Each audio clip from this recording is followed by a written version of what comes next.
Unë e thash që nuk më qenë pjesë e grumbullimeve për shkak të angazhimeve tjera. Mirë po, tashti çdo kush mund të mi gjetë arsyet, mi pas arsyet e veta. Se cili.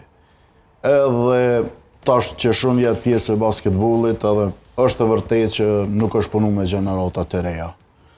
Pse nuk po punat andin? Mirë po, tash t'ju tregoj tash diçka e cila menoj që mundet me përmbledh këtë këta. Unë deri tash i kom majt 42 stërvitje me përfaqësuesën Unizet.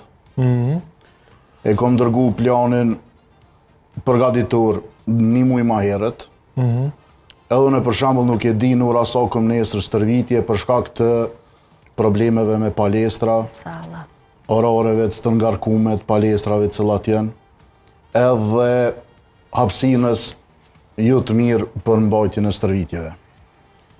Kështu që tash nëse i përmbledh këtë këtu, unë e me t'i gjetë 3 sene kryesore, pse ndoshta basketbolli i Kosovës për disa njerëz nuk është u zhvillu, për cilë menoj që kanë edhe drejt, është që zhvillimi trajnerve, ku nuk zhvilluan trajnerët, nuk normal që s'kime pas edhe talent.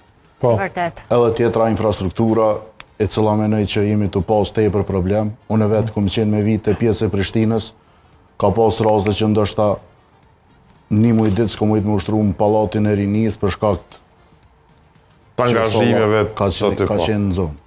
E është dash ndoshta shumë herë me na leju me ushtru në salla tjera. Kështu që adin ka probleme të shumta, mirë po Po, do të mi adresu këto probleme që na, për shembull, mi ditë dhe komuniteti mi ditë. I kanë adresu që shmoti trajner. Prapë se prapë, po në mendoj për kundër këtë këtyne problemeve, për kundër këtë këtyne që ballafaqohen klubet, edhe federata, mendoj që prapë se prapë në fund po zhvillohet një kampionat interesant edhe të marrë parasysh venet në regjion që i kena këtu në venin ku po jetojmë.